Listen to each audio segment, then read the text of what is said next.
Olá, boa tarde, um bom domingo para você, que hoje seja o primeiro dos melhores dias da sua vida. Estamos chegando aqui na UCG TV para tabelar com um convidado muito especial.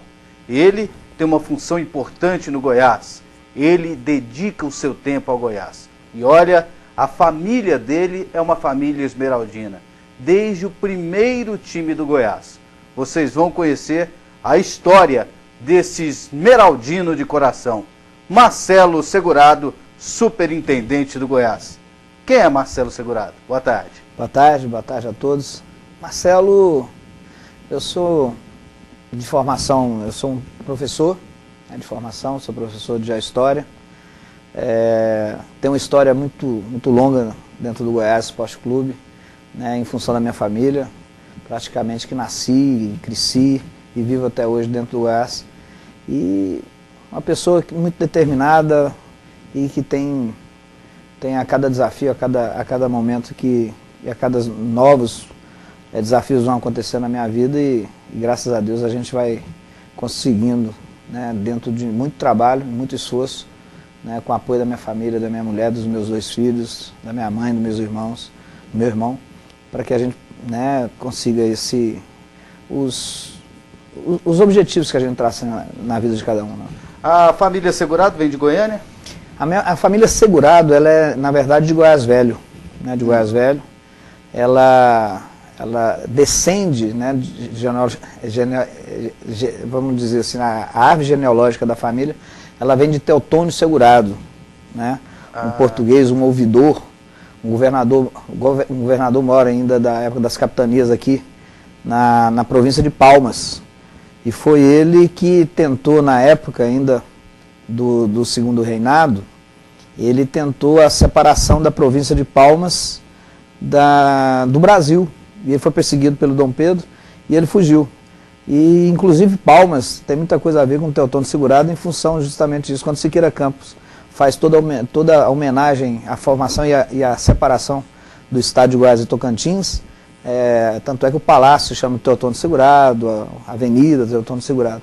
Então, o Teotônio Segurado viveu naquela região e ali teve um filho e a família vem dali. Mas a minha família, a base da minha família mesmo, vem de Goiás Velho. Quem foi Maria Leite Segurado? Maria Leite Segurado, minha avó, ela mãe de 11 filhos, né, desses 11 filhos, 4 jogavam no Goiás. Os mais velhos e o meu pai o mais novo, o caçula deles. E desde o início, né, as reuniões de formação da fundação do Goiás, essas reuniões aconteceram muitas vezes na casa de minha avó. Né? Então, nos primeiros times, nos primeiros anos, nos anos 40 e 50, basicamente a minha avó que fazia comida, a minha avó que lavava roupa, os jogadores todos se concentravam ali na casa da minha avó, e até chegar nos anos 50, onde meu pai se torna desses todos os irmãos, né, que jogaram, que foi o Duduca, o Goya, o José. Meu pai foi considerado, né, até hoje considerado um dos maiores craques do futebol goiano. Então, Goya Segurado, Zé Segurado, Duduca Segurado, e Tão Segurado, que é meu pai. E Tão Segurado, o seu pai. Exatamente. É esse aqui, nessa foto? Ó. É esse aí. Ele é bem mais parecido com o meu irmão, com o Márcio Segurado. Sempre mais esguio, né? Dizem que muito rápido. Eu, infelizmente, não vi meu pai jogar. Que quando eu nasci, meu pai havia parado de jogar e eu não vi. Eu só tenho histórias que eu ouço até hoje das pessoas que o viram jogar. Eles que eram acima da média, acima do que pode se considerar naquela época acima da média. Você imagina o que poderia ser feito hoje. Tem essa outra foto aqui do Tão Segurado, artilheiro do Campeonato Goiano de 1956. 56. Com 22 gols. Em 59 ainda Quem tem... é esse menino? Esse é o filho do Dr. Ruark, um dos grandes presidentes da história do Goiás. Ruark Douglas. Ruark Douglas. E tem uma história que ainda tem que ser resgatada, que no campeonato de 59, meu pai teria feito 33 gols. A gente tem que buscar isso. Inclusive, ele diz que estaria dedicando um gol a cada torcedor do Goiás, porque o Goiás tinha a menor torcida, né, era o clube de menor torcida da cidade. Então ele estaria dedicando um gol a cada 33. Daí essa mística do Goiás 33, que meu pai havia colocado, né? Então eu ainda tenho que buscar uma coisa que quem estava fazendo isso era o seu João, né? O seu João Batista Alves Filho, que estava buscando e fazendo um levantamento exatamente em relação a essa questão, né? Sendo assim, meu pai seria, inclusive até hoje, o maior artilheiro do futebol goiano. Inclusive as pessoas da época dizem que ele fez os 33. As pessoas Só da que época, não é comprovado. Não é comprovado, porque me parece que era um campeonato que teria dois turnos, ou eu não sei como é que seria, mas o João Batista, ele assegurava que teria toda essa documentação, mas logo em seguida o seu João veio a falecer e a gente nunca mais buscou. Mas eu quero buscar isso, porque eu acho que isso faz parte de uma história do futebol goiano, inclusive em relação a essa questão. Aí sim, meu pai seria o maior artilheiro da história do futebol goiano. Quem foi o seu pai como pessoa, como pai de família? Para você e para o Márcio, né, seu irmão? Márcio, meu irmão. Meu pai foi sempre uma pessoa muito séria, uma pessoa muito pacata e muito querida pelos amigos, uma coisa que a gente sempre observou. E uma coisa que sempre me chamou muita atenção do meu pai, né, dentro da sua simplicidade, a sua honestidade, aquilo que ele falava, ele cumpria, ele não gostava muito de ostentação. Meu pai foi um cara que sempre viveu dentro de uma simplicidade muito grande e passou toda essa energia para a gente, né? Sendo uma pessoa simples, uma pessoa que sempre teve muito cuidado com os amigos, muito cuidado com as pessoas que estavam em volta dele. Então, acho que meu pai, todos, né, que são amigos, que foram amigos do meu pai, dizem que essa característica dele, né, de ser um grande amigo, uma pessoa que estaria sempre disposta a estar ajudando o amigo, disposto a ser um companheiro de fato. Então acho que isso aí é um exemplo que ele deixou tanto para mim quanto para o Márcio. É verdade que o seu pai tentou jogar em outro time e não deu conta? Tem duas histórias do meu pai em relação a isso. Meu pai foi contratado pelo Goiânia. O Goiânia era o maior time do Centro-Oeste, mais rico, né, do Centro-Oeste. E o presidente do Goiânia foi e contratou meu pai por um salário, porque ainda nessa época não era futebol profissional. E já pagando um salário, na época seria o maior salário do futebol goiano, assim, vamos dizer assim, das pessoas que não se vivia de futebol, né, na década de 50. E pagou o salário para ele adiantado para ele ir para o Goiânia. E ele foi treinar no Goiânia. Chegando lá, treinando, né, subiu para ir treinar, né, o presidente, todo mundo ali vendo ele treinar, ele olhou pro alambrado que estava aqui em volta, perto no Estádio Olímpico, antigo Estádio Olímpico, tinha um alambrado, ele olhou, estava o irmão dele mais velho, o João. Né, o tio João olhando, mas chorava, assim, mas chorava e não parava de chorar. Aí meu pai pegou a camisa, desceu, foi lá, pegou o salário que ele tinha acabado de receber, entregou para o presidente e falou, não dá para eu jogar aqui, eu tenho que voltar para o Goiás. Aí voltou para o Goiás. Passado um tempo, veio o diretor do Fluminense, do Rio de Janeiro, buscar. Estava tudo muito certo aí dele ir.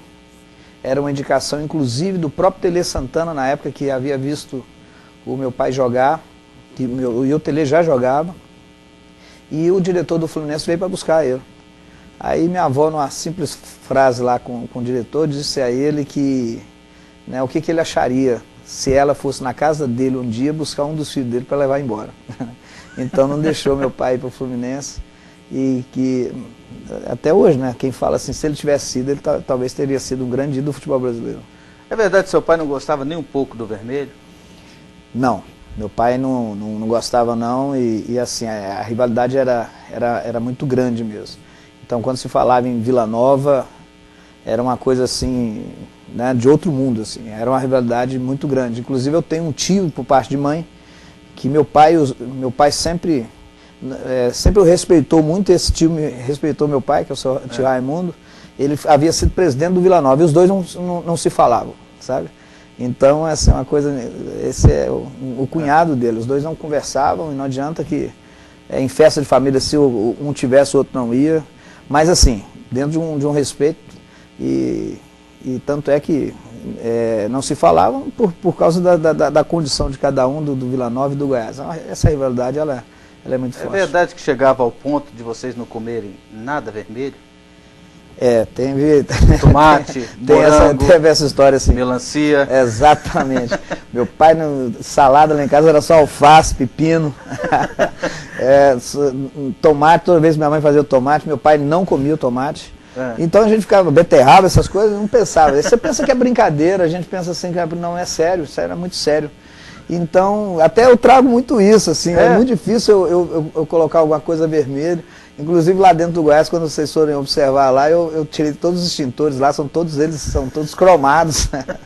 Né? E eu acho isso uma coisa até de certo ponto salutar, essa rivalidade nesse aspecto, sabe? Eu não vejo um problema maior, eu vejo problema quando tem violência, essas coisas. Até mesmo no Atlético Mineiro, quando você entra no Atlético Mineiro, tem lá bem escrito assim, ó, é expressamente proibida a entrada de pessoas trajando azul. Não se entra, né? A coisa... Mas não entra mesmo, tanto é que o presidente do Atlético Mineiro pintou o manto de Nossa Senhora de preto, né? Quem foi e quem é a dona Hilda Nunes? Hilda Nunes, minha mãe, né? Minha mãe que sempre teve muito assim, aquela mãe super protetora. Minha mãe sempre foi aquela super protetora e sempre teve aquela coisa... Eu acho que se tivesse inventado o celular na minha época de adolescência, minha mãe teria dado pelo menos uns 5 tipos de modelo para mim, porque a cada momento onde eu estava eu tinha que estar ligando. Minha mãe é super protetora até hoje. A cada viagem que eu faço, ela pergunta para onde você vai, por que você vai, você está comendo, você não está. É uma preocupação constante assim. Minha mãe é uma pessoa até hoje muito super aquela super mãe, né, que quer estar perto dos filhos, super protetora, que quer saber o que está comendo, que ela acompanha os programas esportivos todos? Acompanha todos. E quando vocês falam mal de mim, ela chora, ela me diz, eu não vou assistir mais isso. Eu falo, mãe, não assiste, calma, depois vai melhorando as coisas. Mas eu acho que é mais ou menos por essa linha aí. A minha mãe, eu classificaria ela como uma super protetora dos filhos, né? Tá certo, daqui a pouco vamos saber mais da vida do Marcelo Segurado. Aí a gente vai entrar na participação dele dentro do Goiás. E ainda hoje, o Marcelo vai responder a pergunta na marca do pênalti. Ele não sabe qual é, só vai ficar sabendo no final. Mas você fica sabendo agora. Qual é a sua autonomia no departamento de futebol? Quem dá a palavra final sobre as contratações? Daqui a pouco, Marcelo Segurado na marca do pênalti.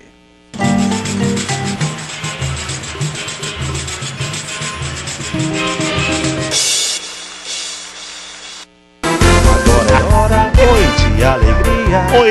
Produtos de limpeza é 3A. Concorrência não tá com nada. Oi. Venha agora pra 3A. Vem pra cá você, venha conferir nossos preços, venha conferir nossos produtos. Temos tintas, temos produtos de higiene e temos produtos da área de embalagem. Venha pra cá você, Avenida Perimetral Norte. 3A, o melhor que há.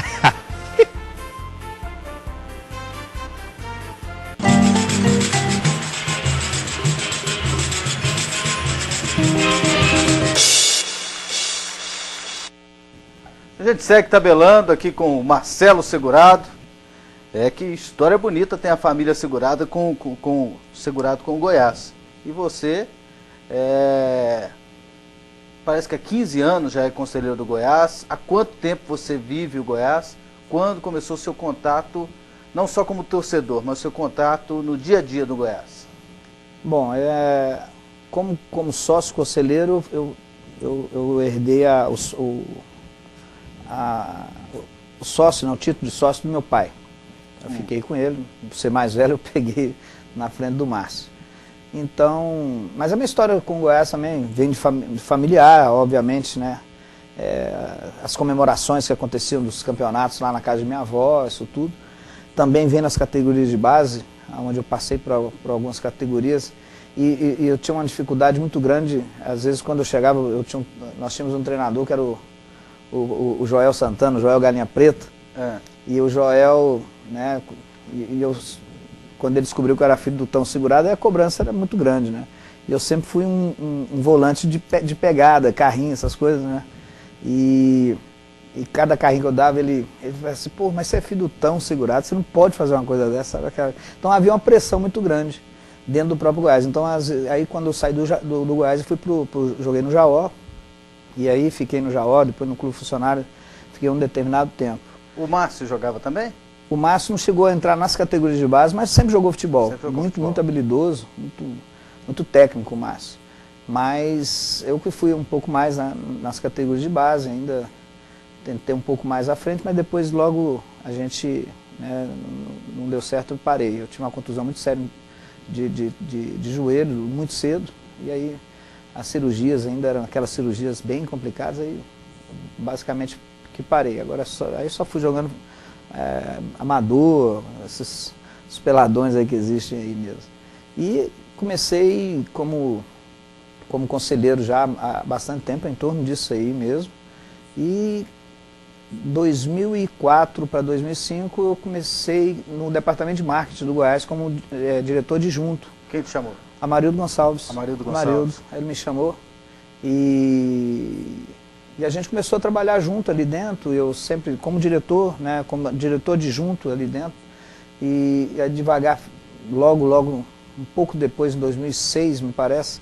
Vocês faziam um trabalho legal lá, né? Fazíamos fazíamos carreatas, né? Era muito legal. A gente fazia muito movimento mesmo. E aí o Marcos Figueiredo me convidou para a categoria de base. E aí eu fui para a categoria de base como diretor adjunto também. Você planejava isso para a sua vida? Trabalhar como dirigente? Não. Nunca imaginava? Nunca me imaginei. A coisa foi acontecendo, né? Você vai se envolvendo, você tem amor por aquilo, e você vai se envolvendo, e você vai conhecendo mais, e cada vez mais você se envolve. E é uma coisa que o futebol, ou você está dentro ou você não está. Não tem como você estar meio corpo. Isso é uma coisa que tem que ser muito bem trabalhado. Eu vejo algumas pessoas falando assim, não, eu vou ser presidente de um clube, eu vou ser diretor disso, daquilo. Não, você tem que... E ao mesmo tempo vou fazer uma outra atividade. O futebol não dá tempo para isso. Quem vive futebol, vive futebol. Ele te exige 24 horas. E aí no departamento de base, fui em Copa São Paulo, passei a tomar conta de algumas partes lá da categoria de base. Quando foi em 2007, fui convidado pelo Paulo Rogério, que já é amigo, né, de há muito tempo, juntamente com a Elezinho e o seu Elê, para assumir a diretoria administrativa. E dali comecei, né, a fazer a reestruturação administrativa desde 2007, porque haveria uma necessidade. Ainda está caminhando muito, mas eu até te coloco, a situação que o Goiás está hoje, administrativamente, em nível de organização, que não foi só eu, o trabalho de Paulo Rogério, o trabalho de organização também ali dentro do contexto, né, dos funcionários como um todo. E aí, ao longo do tempo, a gente veio organizando. E principalmente agora, né, nesses últimos meses, principalmente quando o seu Eli assinou de lá para cá, em que nós fizemos uma reestruturação bem legal, bem bacana mesmo, na parte administrativa do Goiás. Então foi, né, e aí aconteceu aquele momento ali do Goiás, né, daquelas brigas políticas que aconteceram, e que num momento muito ruim ali do Goiás e que basicamente muita gente afasta, né? E eu fui acumulando. Mas se você entrou em 2004, você entrou na administração Raimundo Queiroz. Raimundo Queiroz. O que você achou da administração Raimundo Queiroz? Pontos positivos e negativos? Eu acho que no aspecto positivo, a gente tinha uma base, né, de um elenco muito bom, em que hoje eu vejo como, né, eu estou no departamento de futebol, que você tem uma certa dificuldade para fazer isso, tem que ter tem que ter calma para fazer isso. E isso foi feito, isso ninguém pode tirar o mérito ali também, sendo que até na época o diretor de futebol era o Pedro Goulart, né? E que tinha essa parte do futebol também. Então eu vejo com essa parte positiva, né, de ter formado, né, naquele momento ali, um elenco que foi um elenco simples, mas que ninguém pode, né, que chegou a uma Libertadores, mas obviamente com a participação de muita gente, porque quando você está num momento bom, muita gente participa. O duro é quando você está num momento pior, aí as coisas ficam mais complicadas. E o que faltou? E eu acho que o aspecto negativo foi depois, né, que as coisas foram acontecendo e foram sendo expostas aquelas feridas do Goiás, e que realmente até hoje o Goiás paga muito caro por isso. A administração dele foi ruim? No aspecto administrativo, nesse aspecto de organização administrativa e financeira, sim. E o Pedro Goulart? O Pedro Goulart, ele pega já uma engrenagem já com muito problema, né, principalmente de fisco, problemas, né, vamos colocar, de colocar dos tributos, dos impostos, e ele vai tentando colocar isso praticamente em ordem, né? E aí que entra essa parte administrativa, que a gente começou a organizar o Goiás, a ter um planejamento estratégico dentro do Goiás, e que começamos a ter essa parte administrativa de organização. E que, infelizmente, no mandato do Dr. Cid, ela se desmoronou por completo. Por que a dívida aumentou nesse período que você disse que você estava reestruturando? Não é que a dívida aumentou, é porque a dívida ela não veio aumentando. Tanto é que no período do mandato do seu Pedro, os impostos foram todos eles pagos. A questão é tributária mesmo, de juros, aquela coisa toda que veio aumentando realmente. E que hoje dever ao Estado é pior do que dever para o banco, né? Porque é uma coisa absurda. O balancete do primeiro ano do Pedro Goulart diz que terminou com um superávit de 7, 8 milhões. E no ano seguinte já terminou com déficit. Por que aconteceu isso? Pelo custo que é o futebol. O custo do futebol hoje é uma coisa assim absurda. Se você não tiver muito cuidado e muita responsabilidade, se comete erros, assim, é uma contratação, 2, 3, 5 contratações mal feitas. O Goiás gastou mal na gestão Pedro Goulart, no futebol? Eu acho que ele teve outras questões que teve que ser feitas, que tiveram que ser feitas, como pagar impostos, essas coisas todas. E que às vezes as pessoas não ficam sabendo, né? Porque todo mundo espera somente contratações. Eu acho que a base do time de 2009, que foi uma base muito boa e que chegou a ser está em segundo lugar do Campeonato Brasileiro, toda ela foi montada na gestão do Pedro. Quem é maior culpado pelas dívidas do Goiás, a gestão Cid ou a gestão Raimundo?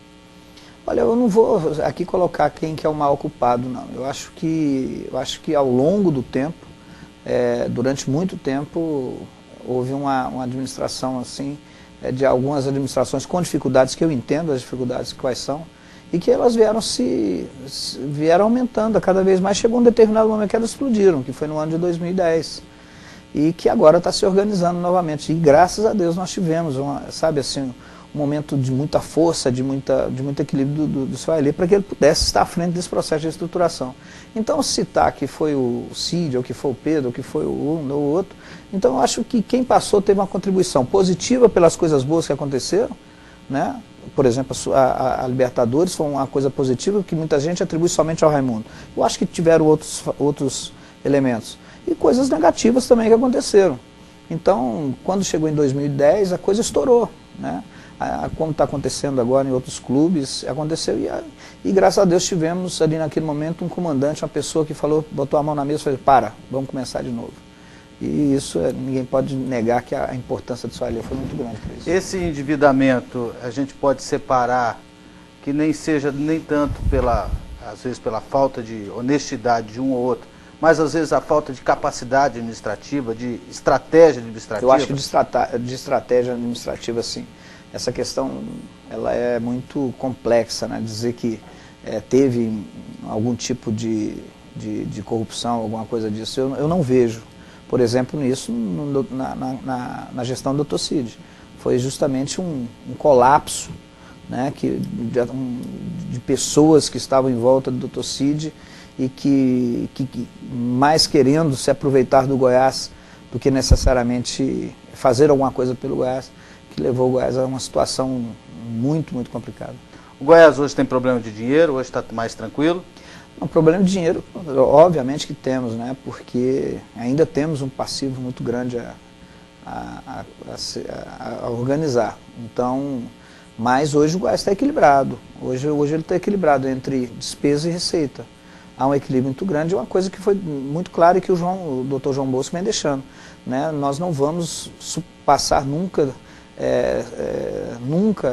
as nossas despesas da nossa receita. Então, dentro desse contexto, eu hoje, como encarregado, inclusive, de montar o elenco, que é a coisa mais cara do clube hoje, né, eu tenho esse cuidado para que a gente possa estabelecer um limite, um teto, e para isso a gente tem que ter muito cuidado para contratar. Eu notei que nos últimos anos o Goiás teve um período que ficou muito aberto. Hoje está mais reservado. Eu acho que É assim que tem que ser? É assim que tem que ser. Um time de futebol tem que ser um clube, uma associação, seja ela qual for, uma entidade, ela tem que ser fechada. Os problemas têm que ser resolvidos internamente, né? E obviamente que a gente até conversava aqui, eu acho que o papel de vocês é ir atrás, é buscar, e o nosso papel, obviamente, é manter as coisas, não, obviamente, nas escuras, não é isso. As coisas têm que ser transparentes, as coisas têm que ser transparentes, e tem que ser, né? Mas as feridas, os problemas que acontecem internamente, né, elas têm que ser resolvidas internamente. Daqui a pouco tem as perguntas dos torcedores, que mandaram as perguntas pelo Twitter e pelo Facebook. Nós falamos dos presidentes que passaram no Goiás. Daqui a pouco eu quero que o Marcelo fale dos treinadores. Como é que foi a convivência com esses treinadores nos últimos anos na diretoria do Goiás? E ainda hoje, Marcelo Segurado, tabelando aqui na UCG TV, vai responder a pergunta na marca do pênalti. Ele não sabe, mas você sabe. Qual é a sua autonomia no departamento de futebol? Quem dá a palavra final sobre as contratações? Daqui a pouco, Marcelo Segurado na marca do pênalti.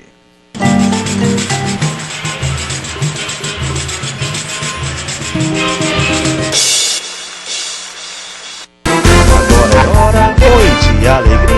Oi. Produtos de limpeza é 3A. Concorrência não tá com nada. Oi. Venha agora pra 3A. Vem pra cá você, vem pra cá você. Venha conferir nossos preços, venha conferir nossos produtos. Temos tintas, temos produtos de higiene e temos produtos da área de embalagem. Venha pra cá você, Avenida Perimetral Norte. 3A, o melhor que há.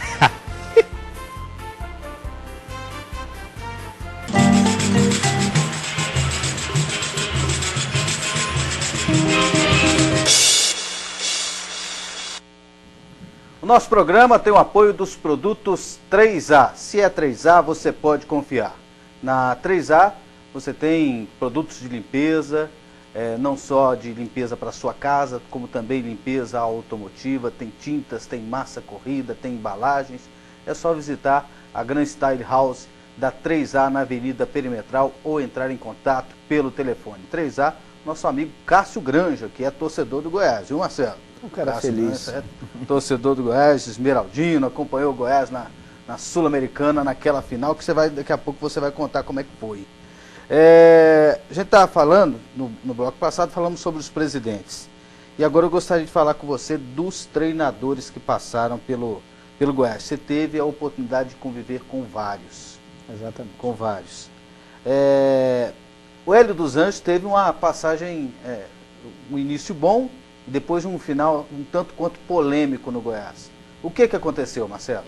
A passagem do Hélio, justamente quando a gente fez o Goiás, né, quando eu falo assim do modo geral, nós tivemos aquele momento de 2008, em que o time estava mal, né, vinha mal na competição, e o Hélio assumiu, e com o elenco, e conseguimos então, o Hélio deu uma estrutura e fizemos um 2009 muito bom, né, com a base ali uma base muito boa, onde tinha, né, Fernando, tinha Ramalho no meio de campo ali, né, tirando os nossos meninos atrás ali, o próprio Felipe, que foi o Hélio que trouxe, o Léo Lima, né, então o Fernandão também, muita gente atribui aquele momento, que foi o Fernandão culpado, que desestabilizou tudo, e eu não vejo dessa forma. Então, eu acho que o momento ali, na reta final, eu acho que houve um certo desgaste ali do elenco com o Hélio, e realmente a gente não conseguiu, nós tivemos 8 derrotas consecutivas, né?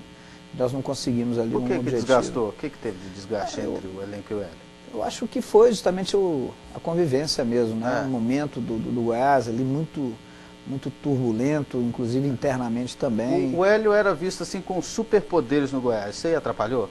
Eu acho que sim. Eu acho que todo treinador ele tem que ter um limite. O limite dele está dentro do departamento de futebol, né? Eu acho que o Hélio é um grande treinador, competente, meu amigo, mas o treinador tem que se restringir às questões do futebol. Quando ele começa a ter intromissões em outros departamentos, extrapolando isso, obviamente que isso atrapalha um pouco, né? Eu acho que tira o foco dele, enquanto ele tem que estar focado exatamente no time, acho que a preocupação dele começa a ser outras, como eu vi, por exemplo, o caso do Leão, ficava preocupado em derrubar uma parede e construir outra coisa, quer dizer, focava em coisas que não pertencem a ele.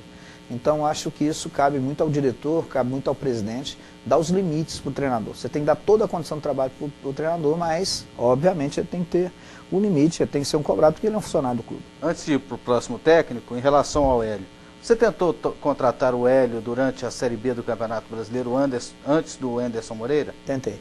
Tentou? Tentei.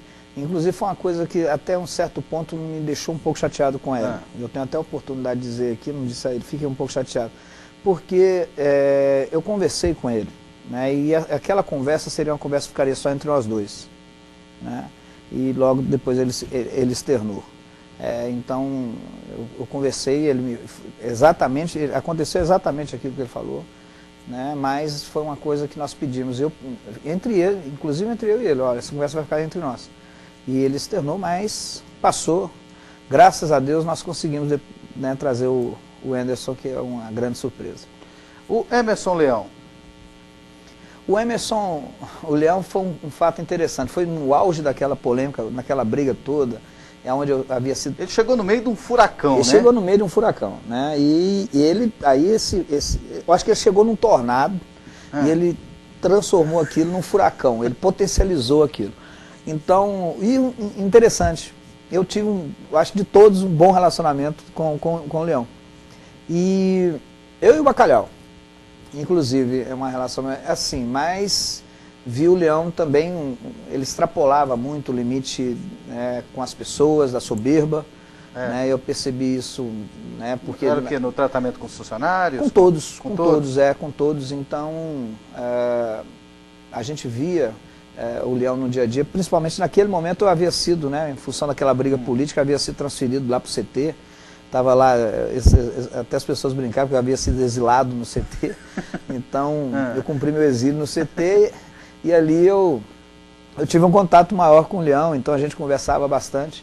E percebia, às vezes, que ele faz muito um teatro desse personagem que ele cria. E que, na verdade, às vezes ele não é nem aquilo tudo que ele mostra ser, né? Então, aquela coisa toda, tem uma pessoa de um coração bom, tem um cara assim. Agora, culpar o Leão de muita coisa é simples. Eu acho que quem foi o grande culpado foi quem trouxe o Leão. Então, o Leão veio, expôs o que ele queria, fizeram o contrato do jeito que ele queria, e, obviamente, que ele quis. E aí ele foi brigar na justiça e estava brigando. Ele teve problema com o Arley? Ele já chegou, o que a gente percebe é que ele já chegou determinado a tirar o Arley. O que a gente percebe é isso, que ele já chegou com a finalidade, assim, ó, inclusive quando você tiver, o que a gente entende, né, na conversa que tiveram com ele, basicamente uma das coisas era essa. Olha, chegando lá, a primeira coisa que você faz é tirar o Arley. E ele tirou? Ele afastou, né? Ele chegou aí, que é uma coisa interessante a ser dita. Ele veio com essa intenção, né, afastou, o Arley logo em seguida teve que fazer uma cirurgia. Ele disse para o Arley, você não volta a jogar no meu time, porque ele usou essa expressão, você é velho e baixo. Isso. E o Arley falou assim, eu vou voltar. E o Arley voltou em menos de 3 meses e trabalhou e terminou como titular do Leão. No final, quando o Leão estava indo embora, o Leão foi até o Arley, bateu nas costas dele e falou para ele, você é um dos melhores profissionais que eu já trabalhei na minha vida. Isso eu presenciei. Ah, que bom, hein? Isso foi uma coisa assim que foi... E o Arley, eu vejo muito um questionamento assim, em cima do Arley, isso, aquilo. É um profissional que a gente... quem dera que se nós tivéssemos aí 50% dos jogadores de futebol, tivesse a dedicação e o profissionalismo do Arley. O questionamento é que ele é muito colado com a diretoria, é? Eu vou te ser bem sincero, o Arley é um amigo que eu tenho, mas o Arley nunca saiu para vir, né, trazer algum probleminha do elenco para a diretoria. Às vezes ele vem reivindicar alguma coisa do elenco, que o elenco quer, que o elenco pensa. Então ele se torna um elo de ligação. Em relação ao Arthur Neto. O Arthur é um técnico de uma competência muito grande, sem dúvida alguma, mas ao mesmo tempo também, né, ele se mostrou ao longo do tempo um treinador que tem a sua competência, tem a sua história, né, no futebol, né, e que na sua passagem no Goiás, as suas 2 passagens no Goiás, ele não deu certo, nem como na parte de diretoria, quando ele foi diretor juntamente com o Caio Júnior, que eu considero de todos que eu vi o pior deles todos, o Caio Júnior, e também, obviamente, naquela campanha em que o Goiás foi rebaixado. O Caio Júnior é o pior de todos? Sim, eu vi o Caio Júnior, um técnico. Primeiro, eu não gostei da postura dele, que quando ele estava a gente estava no final da reta do Campeonato Goiano, decidindo com o Itumbiara, e estávamos jogando com o Corinthians as quartas de finais para saber quem ia para a final, né, com o Sport, e ele tinha uma proposta do Flamengo, e ele queria sair. E nós ganhamos o primeiro jogo do Corinthians aqui, e nós fomos para São Paulo, podendo perder de até 2 gols, não sei se você se lembra disso. Foi o jogo da uva? O jogo da uva. E ali ele já estava com essa proposta, já estava querendo sair, e muito estranho, até a forma com que ele, porque tinha uma multa rescisória, e ele pediu para sair, o seu Pedro não deixou, falou, não, você vai cumprir aqui. Então o que nós entendemos até hoje é que houve uma pressão por parte dele. Então aquele segundo jogo, a escalação do segundo jogo, se você pegar depois e puxar a escalação, sendo que o Goiás poderia perder até de 2, numa crise, a maior crise da história do Corinthians, foi aquele jogo que reabilitou o Corinthians, foi aquele jogo que fez o Mano Menezes, né? Ele entrou com 2 atacantes, 2 meio de campo, 2 volantes, 2 alas que passavam e 2 zagueiros. Ele foi para cima do Corinthians, sendo que se ficasse... tinha vantagem. Sendo que tinha vantagem, se nós tivesse, segurasse o empate por 10 minutos, aquela pressão viria toda para cima do Corinthians. E a gente sairia dali dentro vitorioso. Mas ele não fez isso, ele botou o time do Goiás para cima. Eu entendo que ele quis, naquele momento, ser mandado embora. O grande erro talvez não tenha sido isso. Por quê? Porque nós fomos jogar em Itumbiara, perdemos, e aí ele veio jogar aqui em Itumbiara também, e perdemos o jogo aqui para Itumbiara, e Itumbiara foi campeão. Saí do estádio, chateado, eu, Bacalhau e Orisley. Nós fomos jantar. Na primeira coisa, notícia no Sport TV, já estava anunciado, Caio Júnior está no Flamengo. Então, para mim foi uma decepção, até mesmo como caráter. E você estava concluindo sobre o Arthur? E o Arthur é um técnico que tem um potencial muito grande, mas ele, nos 2 momentos. E no segundo momento, naquele momento do rebaixamento, é realmente um elenco muito fraco. A gente não pode atribuir nada em relação ao Arthur, porque já pegou um elenco muito desgastado, muito fraco, um momento político também, que, né, logo em seguida ele pegou depois do Jorginho, né? Isso. E numa reta final onde o Goiás também, eu não via como ter uma reação naquele momento, e nós fomos até a Sul-Americana. E acho que, no meu ponto de vista, o erro crucial ali foi ter levado o Felipe para aquele jogo. Foi? Por quê? Porque o Felipe já não estava com a cabeça no Goiás naquele momento. O Felipe, não que ele tenha errado o pênalti de propósito, mas psicologicamente o Felipe já não queria ficar no Goiás. Já todo mundo já sabia disso, ele já não estava jogando desde o meio do ano, simulando contusões, falando que estava isso, aquilo, e que realmente não estava. Tanto é que começou o Campeonato Goiano em 2011 sem problema algum.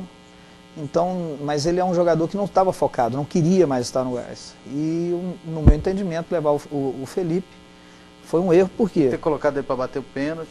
Porque levar o Felipe significava dizer que teria que colocá-lo para jogar. E ele entrou e se esforçou, mas ele não poderia ter batido o pênalti, porque ele não estava emocionalmente, o peso em cima dele. Vamos ser bem sinceros, o Felipe já estava fechado com o Atlético. Então ele sabia que se ele perdesse aquele pênalti, tudo ia cair em cima dele, como caiu. Então ele não... E você nunca viu o Felipe perder um pênalti, nunca viu o Felipe bater um pênalti tão ruim. Não estou aqui em momento algum dizendo que o Felipe tenha errado de propósito, nunca passou pela minha cabeça. Só que eu acho que ele, por tudo isso que ele estava vivendo, ele não deveria ter batido. A cabeça dele não estava no Goiás mais. Não estava no Goiás mais. E depois o Arthur Neto veio para o Campeonato Goiano e no Brasileiro ele saiu. Desgaste normal? Desgaste normal de um treinador, mas é uma coisa que, particularmente, eu entendo que isso tem que mudar.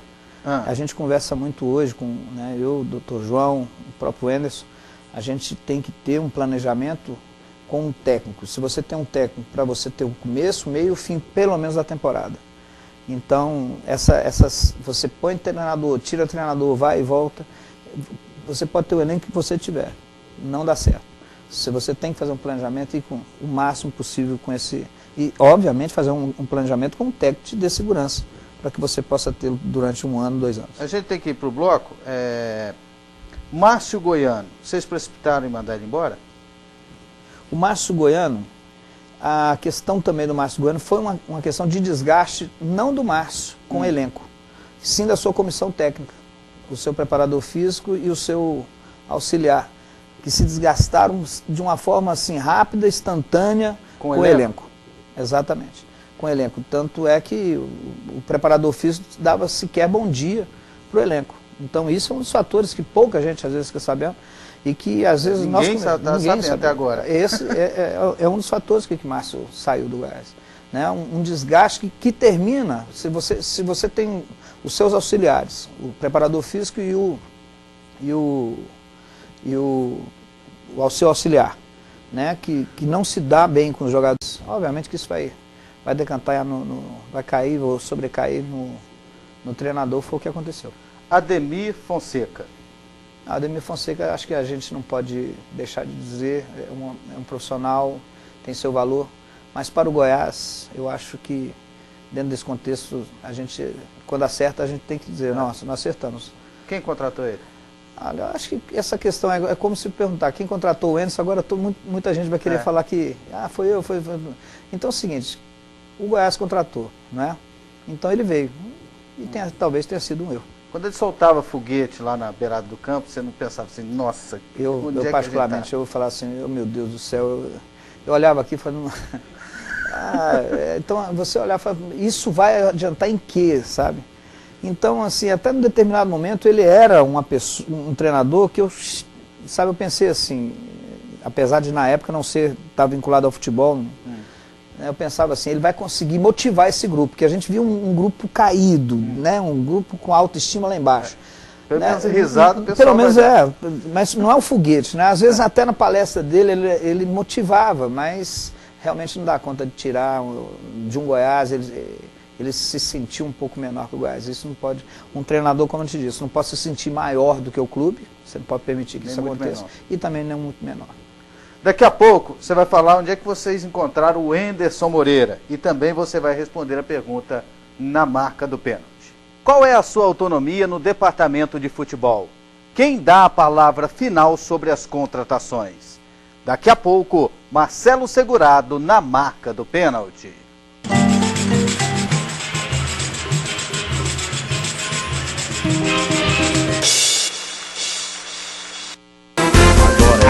Oi de alegria, produtos de limpeza é 3A, concorrência não tá com nada, venha agora pra 3A. Vem pra cá você, venha conferir nossos preços, venha conferir nossos produtos. Temos tintas, temos produtos de higiene e temos produtos da área de embalagem. Venha pra cá você, Avenida Perimetral Norte, 3A, o melhor que há.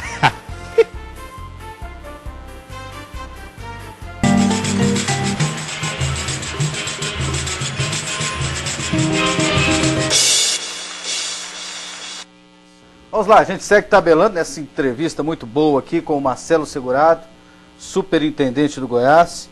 Também tem a função de diretor de futebol. Daqui a pouco a gente vai falar isso aqui. Anderson Moreira, quem encontrou? O Anderson é uma história muito interessante. O Anderson, eu ainda, como diretor administrativo, superintendente administrativo, né, mesmo assim eu participava muito ativamente ali da vida do futebol. Né, então, em viagens, essas coisas todas, porque você tem que ter, né, é a estrutura, né, de pagar as coisas, essa coisa toda ali dentro. E teve um desses jogos que a gente estava fora, o Cássius, o ex-preparador físico, inclusive que o Leão demitiu do Goiás, era auxiliar técnico lá do Botafogo, inclusive do próprio Caio. E nós somos amigos, o Cássio, né, nós fizemos amizade, inclusive comprou uma casa no mesmo condomínio onde eu moro, a gente sempre teve uma amizade muito grande. E o Cassius me ligou me dizendo, em determinado momento, de um treinador que estava no Rio de Janeiro, que havia sido interino no Fluminense. Aí ele falou, Anderson Moreira. E o Cassius não conhecia o Anderson, ele só por ver o trabalho. Ele me disse uma frase interessante na época, me falou assim, Marcelo, o Anderson Moreira tem a cara do Goiás, é um treinador novo, é um treinador que quer, e ele é a cara do Goiás. Isso ficou gravado na minha memória, toda vez a gente conversava. E nessa coisa aí da saída do Márcio, a contratação do Ademir, cogitou-se, inclusive, o Fernando estava em Goiânia, muita gente ali, será que vai ser o diretor de futebol? Porque tinha um Kleber também, que ia ser do Fernando vir para o Goiás. Então cogitou-se, inclusive, internamente. Eu fiquei sabendo de notícia na época que ele poderia ser treinador do Goiás. Treinador do Goiás. Poderia ter acontecido. Teve esse convite? Eu não sei se chegou a ter o convite direto do seu Ailê para isso, né? Mas quando o Fernando, né, veio conversar comigo sobre essa possibilidade de ser treinador, a gente conversando, que também, né, um amigo que eu tenho, o Fernando falou, olha, eu vou trazer como auxiliar o Anderson. Aí eu falei, ó, o Anderson no Fluminense? Ele falou, e aí nós começamos. E ficou por aí, né? E aí passaram-se as rodadas, foi quando o Kleber saiu da diretoria de futebol. E como só tinha eu no Goiás ali, o seu Ailê falou assim, Marcelo, assume o futebol. E eu fui e nós fomos jogar contra a Portuguesa, né? Inclusive o Ademir chegou em mim e falou assim, Marcelo, você assumiu agora, vai lá no DM. Nós tínhamos 12 jogadores no DM, né? E aí não tínhamos jogador, ele falou assim, o que eu faço? Não tem ninguém para subir. Falamos, vamos na base para olhar. Foi quando nós subimos o Thiago Mendes, né? Trouxemos o Tardelli e o Thiago Mendes. E nessa saída num jogo com a Portuguesa, perdemos, não tinha mais condições de manter o Ademir. E aí foi quando, né, nós conversamos com o Ademir, dispensamos ele, e começamos a pensar no nome, né? Pensamos em vários, Falcão, pensamos em Carpegiani, em Galo, em Hélio dos Anjos, né? De uma forma meio que, foi uma coisa meio que, assim, louca, né? Vamos dizer assim, mas pensamos, né? E fomos contactando. E a situação aqui em Goiânia era uma situação muito complicada. Então a gente não poderia voltar para Goiânia, porque a gente iria para Varginha jogar contra o Boa. Então, quarta-feira nós já fomos direto para Varginha, porque aqui em Goiânia estava um tumulto, ainda tinha uma oposição perto de eleição, querendo aquela coisa toda, né, aproveitando de um momento, que sempre acontece isso muito. E nesse caminho todo, né, o Fernandão, conversando também com o Fernandão falou, olha, eu tenho um Anderson, nós lembramos, e conversei com o Edminho, logo começamos a falar, a buscar informações do Anderson, quem é o Anderson. Olha, eu particularmente falei com o Leandro Eusébio, falei com o Júlio César, falei com o Rafael Moura. Todos deram boas referências? Todos eles. Conversei com o Rodrigo, que é o diretor, que é o gerente de futebol do Fluminense, todos, sem exceção, colocaram o Anderson na figura que o Anderson que a gente conhece hoje. E, inclusive, o próprio Edminho ligou para o Fred estava concentrado em Manaus para o jogo da seleção brasileira contra a Argentina, e o Fred falou, não, ele é o cara que vocês têm que levar. E nós apostamos, né? Ele falando assim, vamos trazer, vamos. E ninguém conhecia, ninguém, vai trazer mais um, agora já tem um diretor que, né, se diz diretor que não tem experiência. Vai trazer um técnico que não tem experiência, então isso não vai dar certo. Mas eu acho que essa soma de esforço e de vontade, e graças a Deus ela vem dando certo. Eu queria que você falasse quem são essas pessoas nessa foto aqui. Essa é a razão da minha vida, né? Esse é o Thiagão, né? E o Gabriel. Esses aí são as pessoas mais importantes, juntamente com a Karina, e minha mãe, meu irmão, né, meus sobrinhos.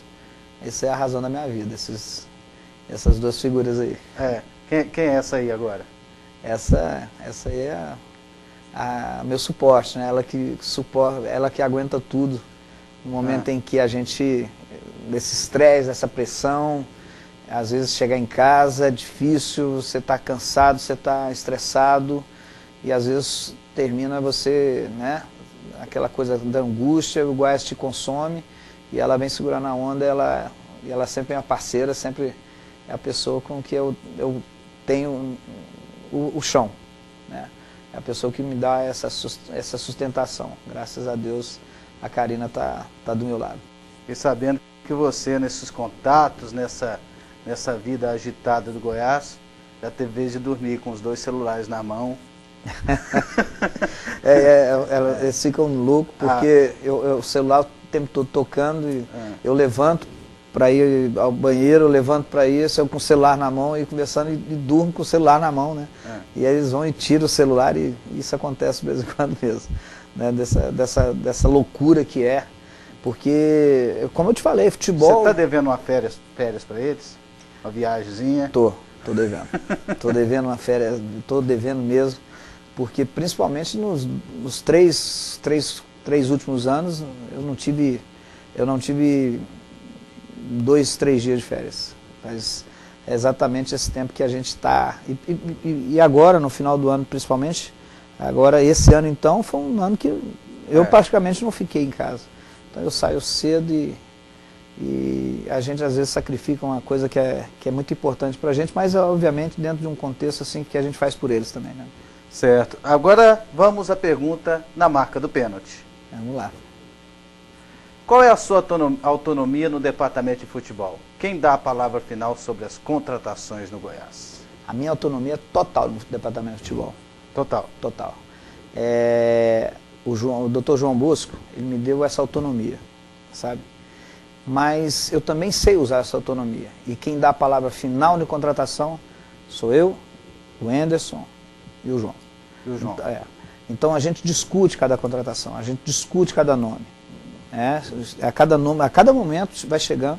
Hoje nós temos um planejamento em cima disso, mas eu tenho hoje a autonomia de dizer o que eu quero, o que eu não quero, como deve ser feito. E isso o Dr. João, ele deu não só a mim, mas deu a todos os diretores. Obviamente o resultado, a autonomia. E obviamente que ele vai cobrar resultado, né?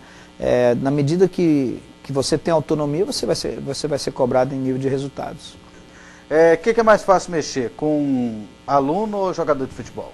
Meu Deus do céu. Aluno, né? Porque aluno é mais fácil de mexer do que o jogador de futebol. O jogador de futebol é muito melindroso, então aluno você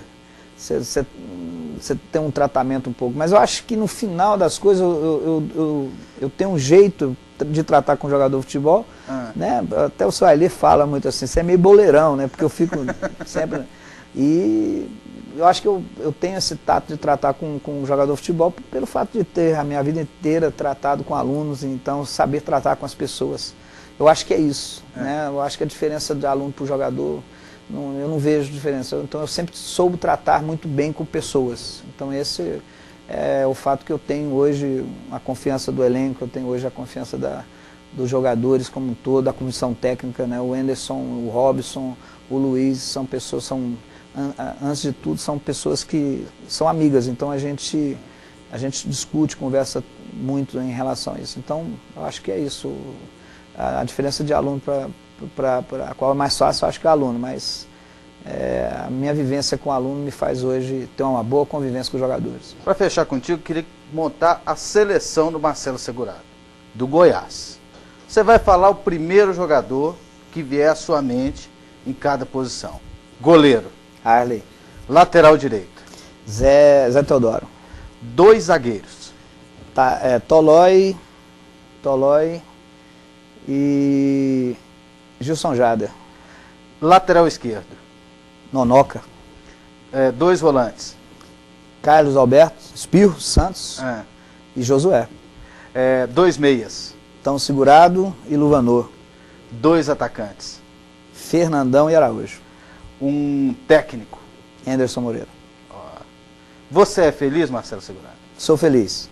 Um pouco estressado ultimamente, mas sou feliz porque tenho uma família maravilhosa, trabalho nas coisas que eu mais gosto na minha vida, que é dar aula, que é ser professor e dentro da coisa que eu amo, que é o Goiás, né? E poder fazer o bem para o Goiás e poder estar trabalhando pelo Goiás. Então, quando a gente tem os bons resultados assim, a gente fica muito orgulhoso de tudo que faz. Então, sou um cara feliz. E eu fiquei muito feliz com sua presença aqui. Muito obrigado, eu também. Aí, esse Marcelo Segurado tabelou aqui na UCG TV. e para você um bom domingo e uma boa tarde. Hoje, excepcionalmente, não teremos o Mais Esportes, pois a TV Aparecida tem uma programação especial nesse domingo de carnaval. Um abraço, gente! O Brasil está vazio na tarde de domingo, né? Olha o sambão aqui, é um país do futebol, pois é. Brasil está vazio na tarde de domingo, né? Olha o sambão aqui, é o país do futebol. No fundo deste país, ao longo da